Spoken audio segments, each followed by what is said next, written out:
Selamat sore Pak Jokowi. Pak, kemarin kan MK sudah mengeluarkan putusan yang mengubah threshold syarat pencalonan untuk pilkada. Tapi hari ini DPR, balik DPR khususnya melakukan rapat untuk membahas RUU pilkada. Gimana Pak tanggapannya Pak? Ya, kita hormati kewenangan dan keputusan dari masing-masing lembaga negara. Itu proses konstitusional yang biasa terjadi di lembaga-lembaga negara yang kita miliki. You're still watching Detik Sore. Gak cuma hore-hore. Yes. Yes. Walaupun baju kita biru-biru kayak gini, tapi kita tidak mewakili golongan tertentu ya Detikers. Tapi Iya. justru kita menambah semarak Apa? kehebohan dari tadi pagi sih Kita sebenarnya saat ini, harusnya kita dari pagi tuh udah mencerna gitu ya sebenarnya apa sih yang terjadi gitu sampai sore ini kita masih juga ingin mencerna lebih jauh begitu tentang salah satunya adalah keputusan dari MK yang ternyata tidak disetujui oleh Badan Legislatif atau DPR begitu. Untuk Iya. membahas itu kita sudah bersama siapa? Eda? Ada Indah Mutiara kami, our beautiful pearl. Dari Detik News. Yes. Welcome back Tiara. Selamat sore. Selamat sore. Sore Mbak Tiara. Udah lama nih gak Halo. Tiara Iya udah gak nih. mampir ke Detik Sore ya.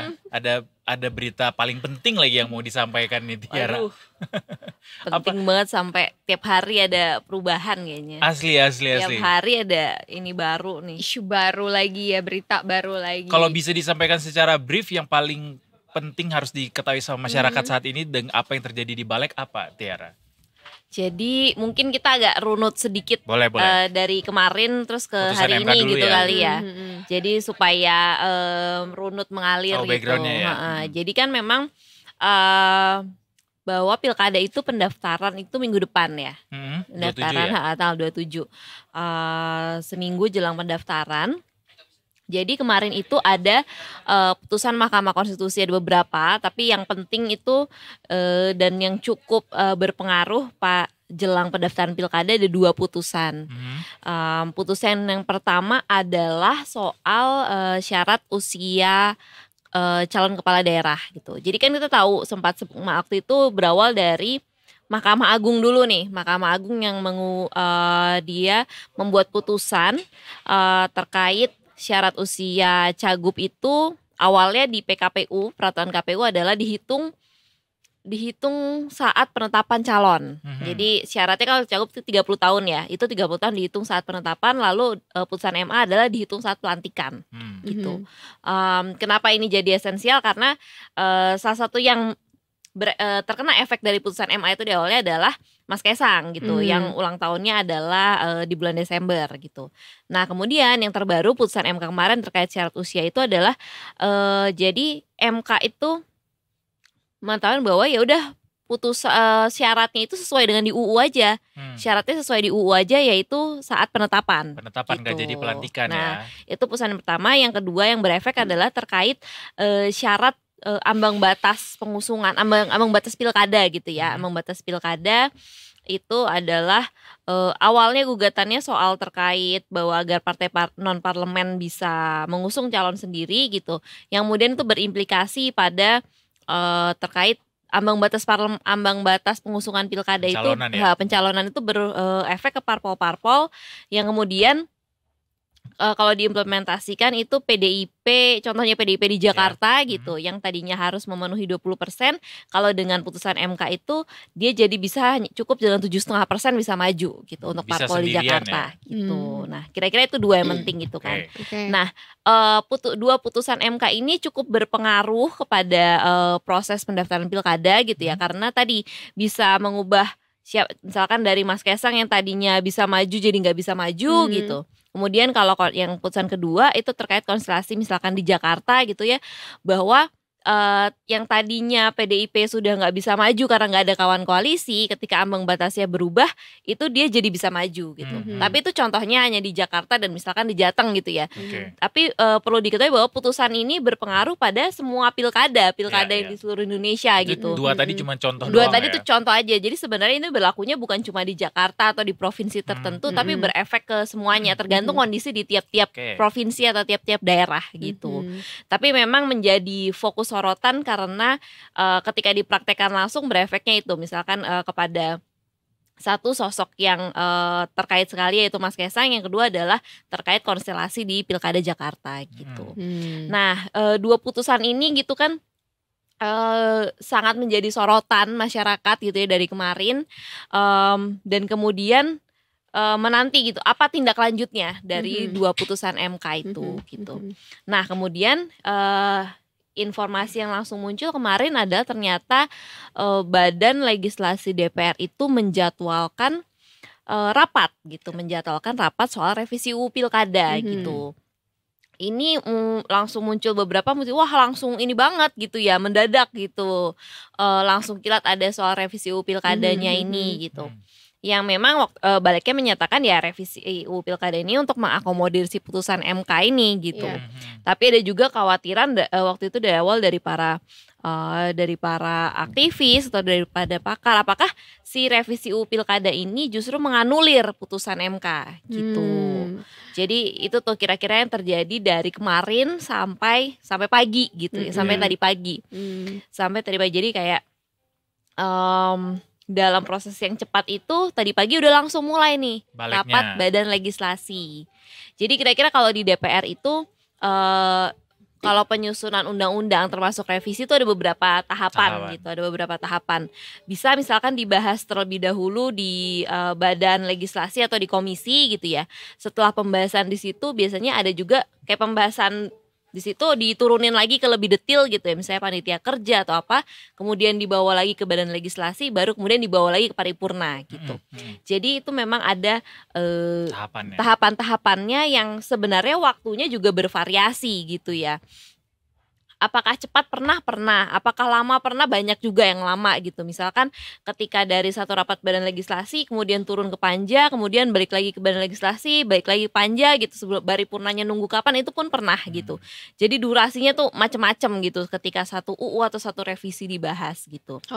Nah, kemarin cukup jadi sorotan adalah ketika wah udah langsung muncul jadwalnya semua seharian nih gitu kan. Tapi gitu. bukannya memang harus sesegera mungkin ya, karena memang kan putusan MK itu harus dilahirkan dalam bentuk undang-undang kan. Harus langsung diterapkan dan bahwa karena pertimbangannya pilkadanya pendaftarannya seminggu lagi gitu kan. Benar, seminggu lagi. Dan kemudian tadi pagi juga ada pernyataan dari pimpinan Badan Legislasi yang bilangnya ini sebenarnya revisi UU Pilkadanya udah diajuinnya sejak akhir 2023 gitu. Karena waktu itu ada dari putusan MK yang lain dan sebagainya gitu. Jadi Badan Legislasi sih bilangnya membantah ini mendadak gitu ya. Walaupun memang diadakannya langsung sehari setelah putusan MK gitu. Oke, ini kita saksikan bersama-sama nih live dari DPR ya. Badan Legislatif saat ini sedang melakukan rapat. Banyak yang nunduk kayaknya itu ya. Mungkin ini lagi berpikir Oke. Soalnya ini jam-jam kritis juga nih jam-jam segini. Nah, dan rapat Badan Legislasinya hari ini juga ada beberapa tahapan yang langsung semuanya dalam satu hari gitu. Jadi tadi pagi itu dibuka dengan rapat Badan Legislasi sama perwakilan pemerintah gitu. Pak Mendagri hadir, Pak Menkumham yang baru dilantik juga hadir gitu.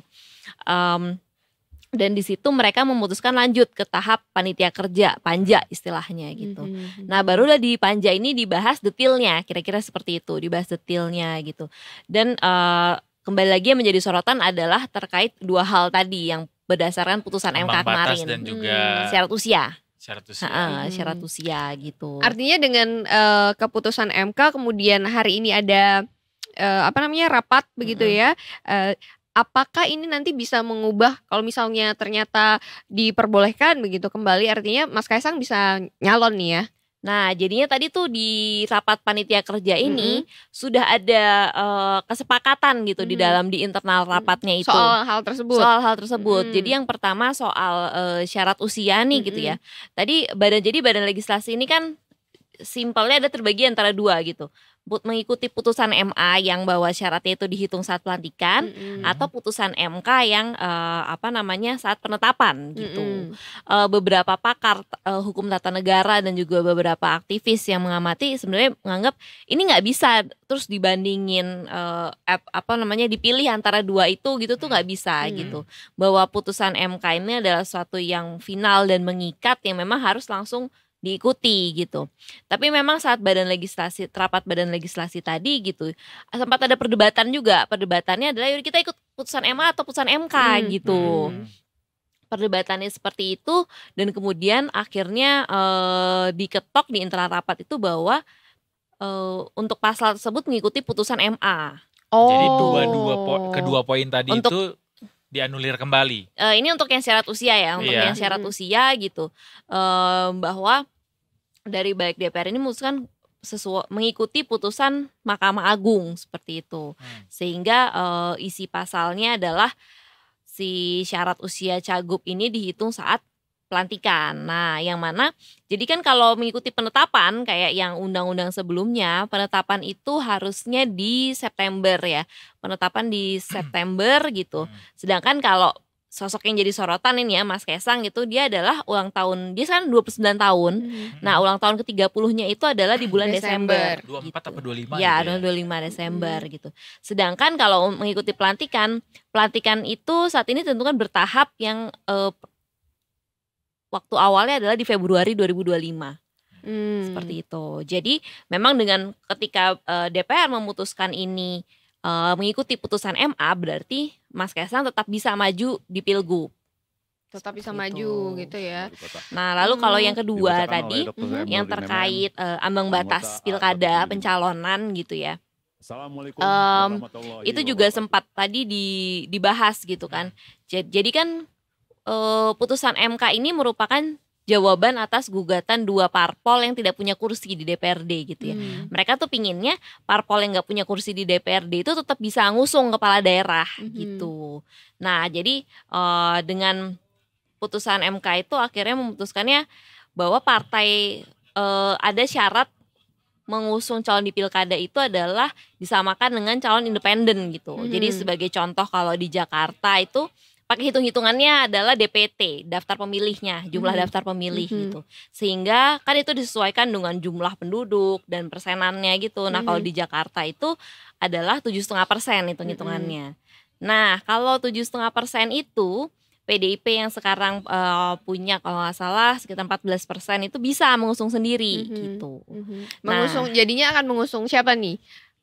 Udah Nah, ada belum keputusannya? Kembali kepada rapat tadi gitu ya. Namun di rapat tadi Balik akhirnya memutuskan bahwa si putusan MK ini atau anggapannya syarat baru ini, syarat baru yang syarat baru mengusung calon di pilkada yang berdasarkan putusan MK hanya berlaku pada parpol yang tidak punya kursi di parlemen gitu. Nah, sedangkan parpol-parpol yang sudah punya kursi, kalau dalam case ini misalnya PDIP, dia tetap pakai syarat yang lama, tetap pakai aturan yang lama, Sehingga tetap yang pakai bisa maju 20% cuma yang gitu. independen ya. Nah, jadinya berarti ya kalau PDIP terikat dengan aturan yang lama, dia tidak bisa mengusung calon sendiri. Dia harus berkoalisi dengan yang lain. Padahal kalau kembali ke case Jakarta tadi, parpol-parpol lain di Jakarta sudah waktu itu sudah deklarasi mengusung Pak Ridwan Kamil dan Pak Suswono gitu kan. Nah, jadi kira-kira seperti itu gambarannya dari rapat Balik tadi gitu kan. Bahwa jadi kayak balik lagi aja ke sebelum putusan MK gitu. Iya, putusan MA jadinya yang dipakai. Ya, pokoknya. dan pada kondisi sebelum putusan MK yang kemarin gitu jadinya. Nah, ini juga menjadi sorotan juga gitu kan. Misalkan para pakar hukum gitu, para aktivis juga menyoroti ini harusnya harusnya nggak bisa gitu. Harusnya ngikutin putusan Harusnya MK. ngikutin putusan MK gitu. Tapi memang seperti yang kita lihat juga saat ini ya rapat Balik DPR-nya tetap berlanjut juga. Jadi mereka habis tadi rapat yang panitia kerja, rapat yang kecil-kecil itu mereka bawa lagi ke forum yang lebih besar, rapat di Badan Legislasi DPR. Sehingga saat ini sedang berlangsung nih rapat Badan Legislasi Balik DPR dengan pemerintah untuk menyepakati si revisi UU Pilkada ini mau dibawa Pakai ke yang paripurna. mana? Jadi udah disain pakai yang tadi, yang pakai aturan kembali sebelum putusan MK ini gitu. Mereka akan menyepakati ini untuk dibawa ke paripurna, dan kalau udah dibawa ke paripurna itu akan ya udah diketok jadi Sudah jadi undang-undang, undang-undang. jadi undang-undang yang baru. Oke. Berarti berapa tahap lagi menuju ke paripurna nih? Tinggal ini harusnya tinggal satu ini diketok di balik DPR dan kemudian satu lagi ke paripurna, dan info terbaru yang kami dapatkan adalah paripurnanya itu besok pagi. Wow. Oh, artinya ini rapatnya akan selesai hari ini dan mendapatkan hasil untuk yang dibawa ke paripurna hari Iya, ini. hari gitu? ini juga, sore ini juga. Oke. Kerja keras ya. Semangat bapak-bapak dan ibu-ibu. Baiklah. Kira-kira dari yang pengamat sampaikan, Tiara, sejauh ini kritisnya di mana, Tiara? Untuk apa yang sudah dilakukan oleh Balik sejauh ini?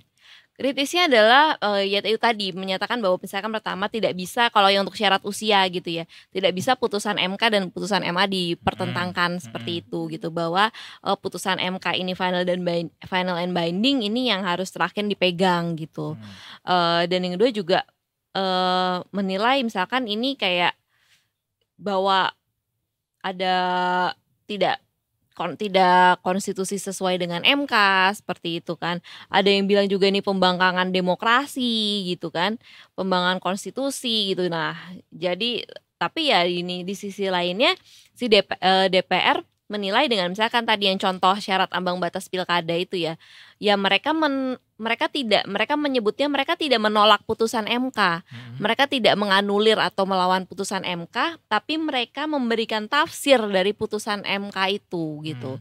Kalau pernyataannya Balik seperti itu. Jadi mereka memberikan tafsir bahwa putusan MK yang ambang batas pilkada tadi cuma diterapkan ke partai nggak punya kursi gitu, ke partai yang punya kursi sama aja kayak yang sebelumnya. Gitu. Mereka merasanya gitu ya, dari Badan Legislasi DPR mereka menilainya mereka bukan menolak putusan MK. Jadi tafsir gitu. itu bisa bebas ya? Ya mereka memberikan tafsir seperti itu.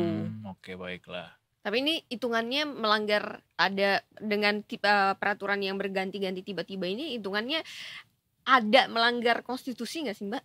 Nah ya kalau dari para pakar dan para aktivis itu yang menilai ini udah melanggar konstitusi gitu kan, ini tidak sesuai gitu.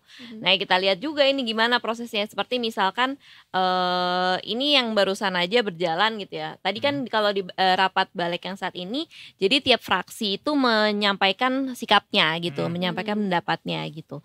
Yang terbaru ini adalah dari PDIP gitu. PDIP termasuk yang menyatakan penolakan terhadap